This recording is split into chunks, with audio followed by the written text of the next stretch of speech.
الحمدللہ وکفا وسلام علی عبادہ الذین اصطفیٰ۔ خلاصہ پارہ نمبر 29۔ سورہ ملک۔ سورہ ملک کی پہلی آیت میں لفظ ہے الملک، جس کے معنی ہے بادشاہت، تو اس لفظ کی مناسبت سے اس سورہ کا نام سورہ ملک رکھ دیا گیا۔ اللہ تعالیٰ نے شروع میں یہ بات سمجھائی ہے کہ اللہ تعالیٰ نے موت اور حیات دونوں کو پیدا فرمایا تاکہ اللہ تعالیٰ دیکھیں کہ تم میں سے سب سے زیادہ اچھے عمل کس کے ہیں۔ یہاں یہ بات ذہن نشین فرما لیں کہ یہاں یہ نہیں فرمایا کہ زیادہ عمل کس کے ہیں، فرمایا کہ احسن العمل، کہ اچھے عمل کس کے ہیں۔ اس آیت سے جہاں یہ مسئلہ ثابت ہوتا ہے کہ عمل کا اچھا ہونا ضروری ہے، وہاں یہ بھی ثابت ہوتا ہے کہ رسول اللہ صلی اللہ علیہ وآلہ وسلم اس کائنات کی پیدائش کا سبب بھی ہیں۔ کیونکہ آپ کائنات میں سب سے زیادہ احسن العمل ہیں، اچھے عمل والے ہیں۔ اور پھر آگے اللہ تعالیٰ نے جہنم کا ذکر فرمایا اور پھر یہ بات فرمائی کہ جب یہ جہنم کے اندر جائیں گے تو یہ اس وقت کہیں گے کہ اے کاش کہ ہم بات کو سمجھ لیتے اور دلیل والے کی بات کو مان لیتے۔ نہ ہم نے دلیل والے کی بات کو مانا اور نہ ہی ہم نے دلیل والے کی بات کو سمجھا۔ نتیجہ یہ ہوا کہ گناہ کا اعتراف کیا اور جہنم میں چلے گئے۔ دلیل سے بات ماننے کا نام اجتہاد ہے اور دلیل والے کی بات کو ماننے کا نام تقلید ہے۔ تفسیر عزیزی میں یہاں لکھا ہے کہ اس سے ترک تقلید کا گناہ ثابت ہوتا ہے، یعنی تقلید کرنا بھی ضروری ہے۔ پھر آگے اللہ تعالیٰ نے دلائل توحید کو بہت واضح کر کے بیان فرمایا۔ اللہ تعالیٰ نے زمین کو نرم فرمایا۔ تم اللہ تعالیٰ سے خوف نہیں کھاتے؟ تم پرندوں کو دیکھو، کس طرح اللہ تعالیٰ نے ان کو زمین و آسمان کے درمیان روک کے رکھا ہے۔ اللہ کے لشکروں کو دیکھو، اللہ کے علاوہ تمہاری مدد کون کر سکتا ہے؟ اللہ کے سوا تمہیں رزق کون دے سکتا ہے؟ تو یہ اللہ تعالیٰ نے دلائل دیے کہ اللہ تعالیٰ نے تمہیں آنکھ دی، کان دیے، دل دیا، کتنی نعمتیں عطا فرمائیں۔ اب بھی کفار کہتے کہ قیامت کب آئے گی، تو اس کا علم تو اللہ تعالیٰ کے پاس ہے، اور جب اللہ چاہیں گے تو قیامت ضرور آئے گی۔ اور پھر اس سے آگے قیامت کا تذکرہ کیا اور یہ بات سمجھائی ہے کہ اگر اللہ تعالیٰ پانی کے چشموں کو گہرا کر دے تو کون تمہیں پانی لا کر دے سکتا ہے؟ تو اللہ تعالیٰ کی توحید کو ماننا بہت ضروری ہے۔ سورۃ القلم۔ اس سورہ کی پہلی آیت میں ہے نون والقلم۔ اس مناسبت سے سورہ کا نام سورۃ القلم ہے۔ اللہ تعالیٰ نے شروع میں ہی بتا دیا کہ رسول اللہ صلی اللہ علیہ وآلہ وسلم اخلاق عظیمہ پر ہیں اور آپ مجنون نہیں۔ نبی کریم صلی اللہ علیہ وآلہ وسلم کی صفائی میں اللہ تعالیٰ قرآن مجید نازل فرما رہے ہیں۔ کفار کی ایک عادت بد کو بیان کیا۔ بعض کہتے اس سے مراد ولید بن مغیرہ ہیں۔ اچھا، ان کی گندی صفات کیا تھیں؟ قسمیں اٹھانا، بے وقت شخص، تانے دینا، عیب نکالنا، چغلیاں لگانا، بھلائی کے کام سے روکنا اور حد سے تجاوز کرنا، گناہ کرنا، بد مزاج اور کمینے کم نسل لوگ ہیں۔ اور اعتراض کس پر کرتے؟ پیغمبر پر۔ اور اعتراض کیوں کرتے؟ کیونکہ اللہ تعالیٰ نے مال و دولت دی ہے۔ آگے اللہ تعالیٰ نے ایک پورا واقعہ بیان فرمایا کہ اہل عرب میں ایک مشہور شخص تھا جس کا باغ تھا، وہ صدقے دیتا۔ اس کے فوت ہونے کے بعد اولاد نے کہا کہ ہم ایسا کوئی انتظام کریں جس سے ہمیں کچھ نہ دینا پڑے، تو اللہ تعالیٰ نے اس باغ کو ملیا میٹ کر دیا۔ یہ یمن کے اندر آج بھی وہ تباہ شدہ جگہ موجود ہے۔ پھر آگے اللہ تعالیٰ نے فرمایا کہ جس طرح کفار کا انجام گندہ ہے تو مومنین کا انجام بہت اچھا ہے۔ کیا مومن اور مجرم برابر ہو سکتا ہے؟ ہرگز نہیں ہو سکتا۔ پھر آخر میں اپنے پیغمبر کو فرمایا کہ آپ ایسی باتوں کی پرواہ نہ کریں، آپ صبر کریں، ڈٹے رہیں، آپ کی مدد اللہ تعالیٰ فرمائیں گے۔ مکہ میں کافر تھا جو نظر لگانے میں معروف تھا، تو لوگوں نے کہا محمد کو نظر لگاؤ، الیاذ باللہ۔ اللہ تعالیٰ فرماتے ہیں کہ اللہ تعالیٰ جس کی حفاظت فرمائے اسے کون نظر لگا سکتا ہے؟ ہاں، اگر کسی شخص کو نظر لگ جائے تو آپ اس آیت کو پڑھ کے دم کر لیں تو اللہ تعالیٰ اس کی نظر ختم فرما دیں گے۔ وَإِن يَكَادُ الَّذِينَ كَفَرُوا لَيُزْلِقُونَكَ بِأَبْصَارِهِمْ لَمَّا سَمِعُوا الذِّكْرَ وَيَقُولُونَ إِنَّهُ لَمَجْنُونٌ۔ سورہ قلم آیت نمبر 51۔ سورۃ الحاقہ۔ اس کا پہلا لفظ ہے الحاقہ۔ حقن سے ہو کر رہنے والی چیز قیامت، تو سورہ کا نام ہی سورۃ الحاقہ ہے۔ اللہ تعالیٰ نے پہلے ان قوموں کا تذکرہ کیا جنہوں نے قیامت کو جھٹلایا۔ قوم سمود، قوم عاد ہے۔ فرمایا ان کو اللہ تعالیٰ نے تباہ و برباد کیا۔ قوم سمود پر خدا نے 7 رات اور 8 دن مسلسل تیز ہوائیں چلائیں اور ایسے کھجور کے تنوں کی طرح پلٹ کے رکھ دیا ان کو۔ پھر آگے اللہ تعالیٰ نے قیامت کا اور قیامت کے بعد کے احوال کا تذکرہ کیا۔ دیکھو جب قیامت آئے گی تو کیا عجیب اس کا منظر ہوگا، کسی کو اعمال نامہ دائیں ہاتھ میں ملے گا اور کسی کو بائیں ہاتھ میں۔ جس کو اعمال نامہ دائیں ہاتھ میں ملے گا وہ خوشی سے کہے گا آؤ میرے اعمال نامے کو دیکھو۔ وہ خوش ہوگا، جنت کے اندر ہوگا، باغات کے اندر ہوگا۔ اللہ تعالیٰ فرمائیں گے کہ تم کھاؤ پیو، تم نے دنیا میں نیک عمل کیے اس کے بدلے ہیں۔ اور جس کو اعمال نامہ بائیں ہاتھ میں ملے گا وہ کہے گا اے کاش آج مجھے نامہ اعمال ملتا ہی نہیں، میرا اعمال کہاں گیا، میری بادشاہت کہاں گئی۔ اللہ فرمائیں گے اس کو پکڑو اور جہنم میں پھینک دو اور ایسی زنجیروں میں جکڑ دو جو 70 ذرا لمبے ہوں گے۔ پھر آگے اللہ تعالیٰ نے قرآن کی حقانیت کو قسم اٹھا کر بیان کیا۔ یہ تو قول ہے رسول کا، عظمت والے کا، یہ شاعر کا قول نہیں ہے۔ سبحان اللہ۔ سورۃ المعارج۔ کفار خصوصاً نضر بن حارث یہ مذاق اڑاتے اور کہتے کہ تم کہتے ہو عذاب آئے گا، کب عذاب آئے گا؟ اللہ تعالیٰ فرماتے ہیں جب عذاب آئے گا تو تم اس کو روک نہیں سکتے۔ دنیا میں بھی عذاب آئے گا اور جو آخرت میں آنے والا ہے وہ اتنا لمبا دن ہوگا کہ مجرمین کو 50,000 سال کے برابر لگے گا۔ اتنا لمبا دن ہوگا اور ایسا ہولناک منظر ہوگا کہ آسمان پھٹ پڑے گا، پہاڑ روئی کی طرح چلیں گے۔ وہاں پر کسی کے دوست کسی کے کام نہیں آئیں گے۔ مجرم مال اور اولاد دے کر بھی اپنی جان نہیں چھڑا سکے گا۔ اور اس وقت کے آنے سے پہلے اپنے آپ کو بچا لو، عذاب سے بچاؤ خود کو۔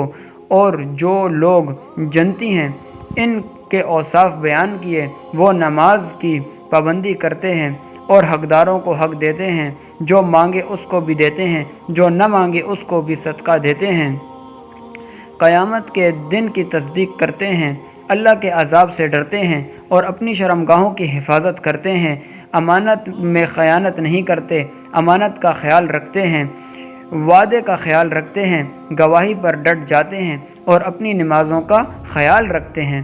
نماز کا تذکرہ 2 بار کیا، شروع میں بھی اور آخر میں بھی۔ اس سے معلوم ہوا کہ نماز بہت اہم ہے۔ سورہ نوح، اس سورہ کی پہلی آیت میں انا ارسلنا نوحا الی قومی، نوح علیہ السلام کا نام ہے۔ اس میں پورا واقعہ ہے نوح علیہ السلام کا، تو اس لیے اس سورہ کا نام سورہ نوح ہے۔ حضرت نوح علیہ السلام نے اپنی قوم کو دن رات 950 سال تک دعوت دی۔ قوم بات نہ مانتی اور کانوں میں انگلیاں رکھ لیتی، آنکھوں پر پردے ڈال لیتی، لیکن نوح علیہ السلام مسلسل سمجھاتے اور فرماتے کہ تم استغفار کرو، اللہ تعالیٰ تم پر آسمان سے بارش برسائے گا، اللہ تمہیں اولاد دے گا، اللہ تمہیں مال دے گا، اللہ تمہیں باغات دے گا اور نہریں دے گا، اللہ تمہیں عزتیں دے گا۔ لیکن اس قوم نے حضرت نوح علیہ السلام کو جھٹلایا۔ ود، سوا، یغوث، یعوق اور نصر، اور انہوں نے ان 5 بتوں کی عبادت کی اور پوجا کی۔ اللہ تعالیٰ نے ان کو تباہ و برباد کر کے رکھ دیا۔ حضرت نوح علیہ السلام نے دعا مانگی، اے اللہ میری قوم اب ماننے والی نہیں۔ اللہ تعالیٰ نے پانی اور بارش کا طوفان دیا جس نے ان کو ہلاک کر کے رکھ دیا۔ سورہ جن۔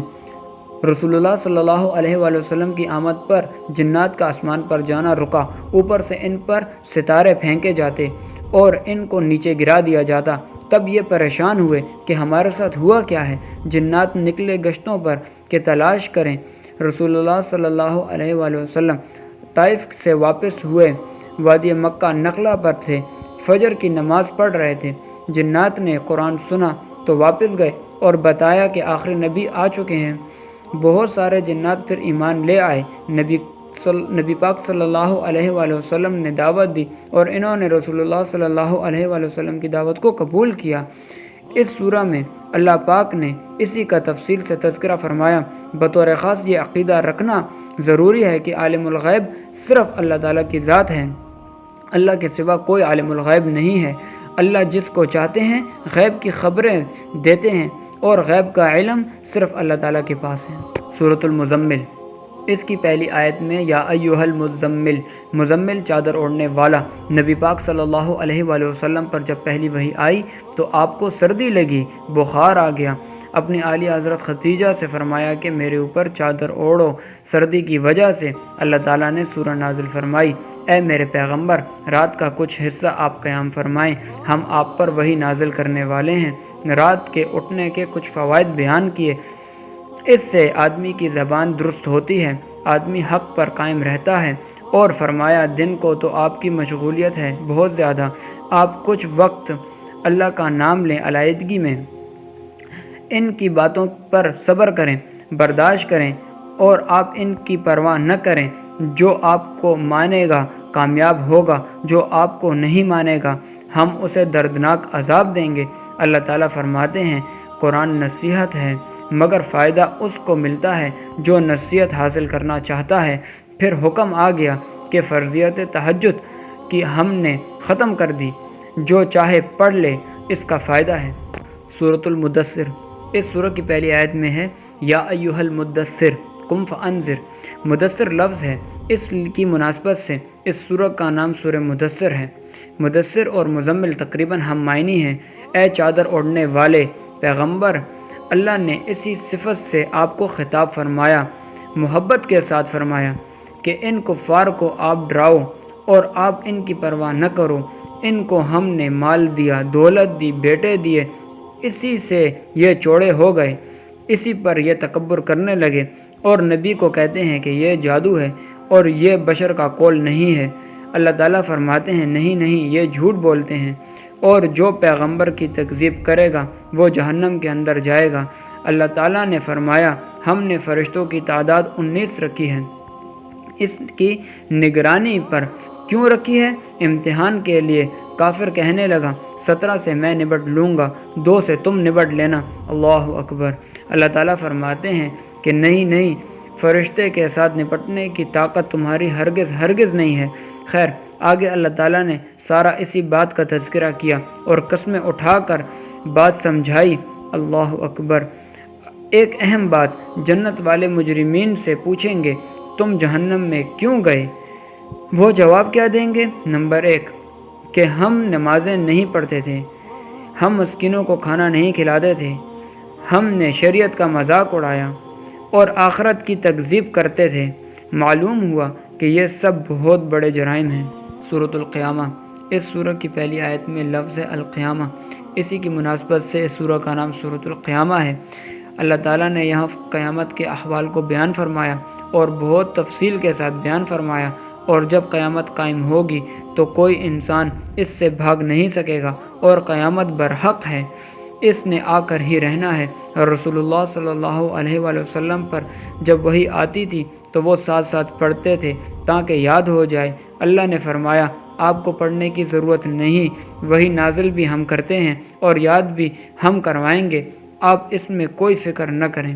سورۃ الدہر، اس سورہ کی پہلی آیت میں لفظ الدہر ہے جس کا معنی زمانہ ہے، اس لیے سورہ کا نام سورۃ الدہر ہے۔ یہاں یہ بتایا گیا کہ ہم نے انسان کو پیدا کیا ہے تاکہ ہم دیکھیں کہ یہ انسان شکر کرتا ہے یا ناشکری کرتا ہے۔ جو شکر کرے گا اس کے لیے جنت ہے، اور جو ناشکری کرے گا اس کے لیے جہنم ہے۔ پھر اللہ نے جنت کی نعمتوں کو تفصیل کے ساتھ بیان فرمایا کہ چشمے ہوں گے، تخت لگے ہوں گے، حوریں ان کو ملیں گی، اور ان کے جام اور گلاس کیسے ہوں گے، سونے کے، چاندی کے، اور چاندی بھی جو چمکتے ہوئے شیشے کی طرح ہوگی۔ یہ ساری نعمتیں اللہ تعالیٰ ان کو عطا فرمائیں گے۔ یہ نصیحت ہے، جو چاہے اس نصیحت کو حاصل کریں۔ سورۃ المرسلات، اس کی پہلی آیت میں لفظ ہے والمرسلات عرفا، اسی مناسبت سے سورہ کا نام سورۃ المرسلات ہے۔ اللہ نے 5 قسمیں اٹھائیں۔ پہلی 3 قسمیں ہواؤں کی، جو ہوائیں جو مسلسل چلتی ہیں، اور وہ ہوائیں جو تیز آندھی بن کر چلتی ہیں، اور وہ ہوائیں جو بادلوں کو اڑا کے رکھ دیتی ہیں۔ مطلب بعض ہوائیں چلتی ہیں مسلسل دھیمی دھیمی جس سے انسان کو نفع ہوتا ہے، اور ایک ہوا جو انسان کو نقصان دیتی ہے۔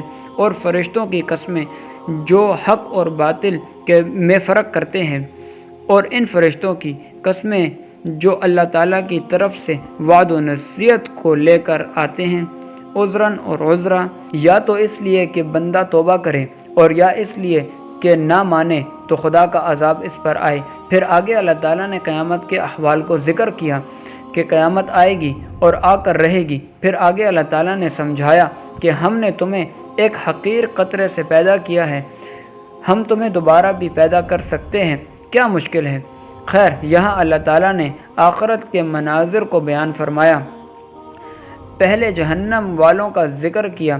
جہنم کی آگ کے شعلے اتنے بڑے ہوں گے جیسے کوئی عظیم الشان محل، اور اس میں سے شاخیں نکلیں گی جو زرد رنگ کے اونٹوں جیسی ہوں گی، اور متقین تو چشموں کے اندر ہوں گے، باغات کے اندر ہوں گے اور اپنے پسندیدہ میوے کھائیں گے، اور اللہ تعالیٰ فرمائے گا اے جو تم نے دنیا میں عمل کیا ہے اس کے بدلے میں کھاؤ اور پیو، اور ہم نیکوں کو اسی طرح اجر عطا فرماتے ہیں، اور مجرمین سے کہا جائے گا کہ آؤ تم ان گناہوں کا وبال چکھو۔